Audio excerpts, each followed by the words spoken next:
Hello YouTube మిత్రులారా, మీరందరూ ఎలా ఉన్నారు? మీరందరూ బాగున్నారని అనుకుంటున్నాను.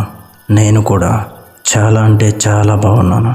మీరందరూ మన వీడియోస్ చూస్తున్నందుకు నాకు చాలా సంతోషంగా ఉంది. కానీ బాధాకరమైన విషయం ఏమిటి అంటే మీరందరూ వీడియోస్ చూస్తున్నారు కానీ ఎవ్వరూ కూడా వీడియోకి లైక్ చేయట్లేదు. అలాగే ఎవ్వరూ కూడా పూర్తి వీడియోని చూడట్లేదు. దయచేసి ఈ వీడియోకి ఒక లైక్ చేసి పూర్తి వీడియోని చూడండి. ఇలా చేస్తే గనుక నేను ఇలాంటి మరెన్నో వీడియోస్ చేయడానికి మీరు తోడ్పడిన వారు అవుతారు.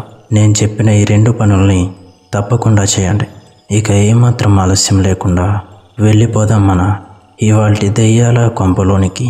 1978లో ఆంధ్రప్రదేశ్ అడవుల్లో విద్యాద్రి కాలనీ అనే కొత్త గ్రామం ఏర్పడింది. పాత చండికాదేవి ఆలయం పక్కన ప్రభుత్వం కొత్త ఇల్లు కట్టించింది. ఆ ఆలయం కూలిపోయి బావి పక్కన శిథిలంగా ఉండేది. పగటిపూట సాధారణంగా కనిపించే ఆ ప్రదేశం రాత్రికి మాత్రం ఎర్రని పొగతో కప్పబడేది. కొందరు అంటారు బావి నుంచి జపం పూర్తి కాలేదు అనే ఆడస్వరం వస్తుందని.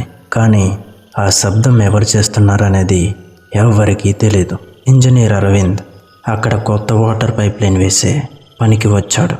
గ్రామస్తులు ఆ బావి దగ్గరికి పోకండి సార్, దెయ్యం ఉంటుంది అని హెచ్చరించారు. కానీ అతను నవ్వి ఇవన్నీ మూఢనమ్మకాలు అన్నాడు. రాత్రి అతను బావి దగ్గర సర్వే తీస్తున్నప్పుడు ఒక్కసారిగా లైట్ ఫ్లికర్ అయింది. అతని రూమ్ టేబుల్ మీద బూడిదలతో చెయ్యి ముద్ర ఏర్పడింది. గాలి గుసగుసల మధ్య ఎవరో నిశ్శబ్దంగా నన్ను మర్చిపోయావు అన్నారు. తర్వాతి రోజు ఉదయం అరవింద్ కనిపించలేదు. అతని రూమ్ డోర్ లోపల నుంచే లాక్ అయింది. లోపల గోడల మీద బూడిద రంగు చేతి ముద్రలు మెరుస్తున్నాయి. ఒక్కో ముద్ర ఎర్రటి వెలుతురులో నెమ్మదిగా దృశ్యమవుతోంది. గ్రామ పెద్దలు షాక్ అయ్యారు. బావి మీద తెల్ల పొగ చుట్టుకుంది. ఎవరో బావిలో ఏదో లాగుతున్న శబ్దం విన్నట్లు చెప్పారు. ఒక పండితుడు వచ్చి ఆ బావిని చూసి భయపడ్డాడు. ఇది చండికా ఆలయ అర్చకురాలే ఆత్మ, దేవనాగమణి అని అన్నాడు. ఆమెను యుద్ధ సమయంలో బ్రతికుండగానే బావిలో నెట్టేశారు. ఆమె చేతిలో ఉన్న భస్మం శాపంగా మారి ఎవరు ఆమె జపాన్ని ఆపుతారో వాళ్ళపై మరణ ముద్ర వేస్తుంది అన్నాడు. ఆ రోజు రాత్రే గ్రామంలో ఒక పిల్లవాడు కనిపించలేదు. రమేష్, వీరభద్రం అనే ఇద్దరు యువకులు ధైర్యం చేసి బావి దగ్గర కెమెరా పెట్టారు. అర్ధరాత్రి ఫ్లాష్ వెలిగినప్పుడు స్క్రీన్లో తెల్లని రూపం తల లేకుండా చేతులు పొడవుగా కనిపించింది. రమేష్ భయంతో వెనక్కి తగ్గగా వీరభద్రం ఎవరో అని అరిచాడు. వెంటనే కెమెరా కింద పడిపోయింది. ఆ క్షణంలో శబ్దం లేదు కానీ ఆడియోలో స్పష్టంగా ఒక ఆడస్వరం ముద్ర తిరిగి ఇవ్వు అని వినిపించింది. మరుసటి రోజు ఉదయం వీరభద్రం శరీరం బావి దగ్గర దొరికింది. అతని ముఖంలో గాయం ఏమీ లేదు కానీ కళ్ళు విప్పార్చి ఉన్నాయి. చేతుల మీద బూడిద ముద్రలున్నాయి. పోలీసులు వచ్చి ఫోటోలు తీశారు. ఫోటోలు వెనుక బావి నీటిలో ఆడ శరీరం ప్రతిబింబంలా కనిపించింది. ఫోటో డెవలప్ చేయగానే ఆ ప్రతిబింబం మాయమైంది. ఆ రాత్రి గ్రామం మొత్తంలో తుఫానులా గాలి వీసింది. ఇళ్ల తలుపులు చప్పుడు చేస్తూ తెరుచుకున్నాయి. చీకటిలో తెల్లని నీడలు తిరుగుతున్నాయి. ఎవరో పాత మంత్రాల లయలో ఓం చండికాయ నమః అంటూ రాగం వేస్తున్నారు. మధ్యలో ఒక బలమైన సైరన్ల శబ్దం. ఆ వెంటనే మౌనం. గ్రామం మొత్తం కరెంటు లేకుండా చీకటిలో మునిగిపోయింది. తరువాత రోజు ఒక పాత ఆలయ పుస్తకం దొరికింది. అందులో మరణముద్ర గురించి వర్ణన ఉంది. చండికాదేవి భస్మం బలైపోయిన ఆత్మలో కలిసినప్పుడు అది తగిలిన జీవి ఆ ఆత్మకు ఆవాసం అవుతాడు అని ఆ పుస్తకం వర్ణించింది. అంటే ఆత్మకు కొత్త శరీరం కావాలంటే ఎవరో ముద్ర దొరికిన వాడు కావాలి.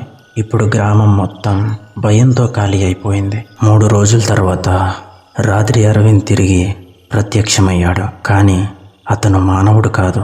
అతని కళ్ళు బూడిదగా మెరుస్తున్నాయి. మాటలు మాట్లాడడు. కానీ ప్రతి రాత్రి ఆ బావి చుట్టూ తిరుగుతూ జపం పూర్తి కాలేదో అని చెబుతూ ఉంటాడు. అతని నీడ బావిలో కలిసిపోతూ మాయమవుతుంది. కెమెరాలో అతని ముఖం బ్లర్ అయి కనిపిస్తుంది. కానీ అద్దంలో స్పష్టంగా ప్రతిబింబిస్తుంది. రమేష్ ధైర్యం చేసి తాంత్రికుడి సాయం తీసుకున్నాడు. బావి చుట్టూ యంత్రం వేసి దాన్ని మూసే ప్రయత్నం చేశారు. మొదట శాంతంగా ఉంది, కానీ కొద్దిసేపటికి నేల కంపించిపోయింది. బావి నీరు ఉప్పొంగి పైకి ఎగిసిపడింది. అందులోంచి పొడవాటి బూడిద చేతులు బయటకొచ్చాయి. తాంత్రికుడి కళ్ళు ఎర్రగా మారి అతను చీకటిలో లయపడ్డాడు. యంత్రం కరిగిపోయింది. తర్వాతి రోజు గ్రామం ఖాళీ అయింది. ఒక్క ఇల్లు కూడా మిగల్లేదు. బావి పైన రాళ్లతో కప్పి పూజ చేశారు. పాత పెద్ద రాయిపై మరణముద్ర మూసివేయబడింది అని రాశారు. ఆ తర్వాత చాలా సంవత్సరాలు నిశ్శబ్దంగా గడిచాయి. కానీ ఎవ్వరికీ తెలియదు ఆ రాయిలో భస్మం ఇంకా వేడిగానే ఉందని. 1998లో ఆ భూమిని ఒక రియల్ ఎస్టేట్ కంపెనీ కొనుక్కుంది. వాళ్ళు బావి ఉన్న ప్రదేశంలో బిల్డింగ్ కట్టడం మొదలుపెట్టారు. డ్రిల్ మిషన్ మొదలైన వెంటనే లోపల తెల్ల పొగ వచ్చి ఆగిపోయింది. వర్కర్లు ఒకరినొకరు భయంతో చూస్తూ, ఇది కాస్త వింతగా ఉంది సార్ అన్నారు. రాత్రి వాళ్ళలో ముగ్గురు మాయమయ్యారు. ఇనాగ్యురేషన్ నాడు కంపెనీ హెడ్ రిబ్బన్ కట్ చేశాడు. వెంటనే అతని చేతిపై బూడిద ముద్ర ఏర్పడింది. అతను దాన్ని తుడవబోయాడు, కానీ ఆ ముద్ర కదిలే అతని చేతి మధ్యన గుచ్చుకుంది. ఆ రాత్రి సీసీటీవీలో అతను అద్దం ముందు నిలబడి జపం పూర్తి కాలేదు అని మెల్లగా నవ్వాడు. మరుసటి రోజు అతని గది ఖాళీగా ఉంది, కానీ అద్దంలో రక్తంతో రాసిన ఒక లైన్ ఉంది. ముద్ర కొత్తదైంది అని. ఇప్పటి వరకు ఆ బిల్డింగ్కి ఎవ్వరూ అద్దెకి వెళ్లరు. లిఫ్ట్ స్వయంగా కదులుతుంది. రాత్రి 3 గంటలకు కిటికీలు తెరుచుకుంటాయి. ఎవరైనా ఫోటో తీస్తే వెనుక తెల్లని నీడ కనిపిస్తుంది. ఆ బావి కింద ఇంకా పొగ లేచి వస్తుంది. మరణముద్ర మళ్ళీ తన బలి కోసం ఎదురు చూస్తోంది. ఎవరు గుర్తించకపోయినా మ్యాప్లోని విద్యార్థి కాలనీ పేరు ఇప్పటికీ ఆన్లైన్ మ్యాప్స్లో లేకుండా పోయింది.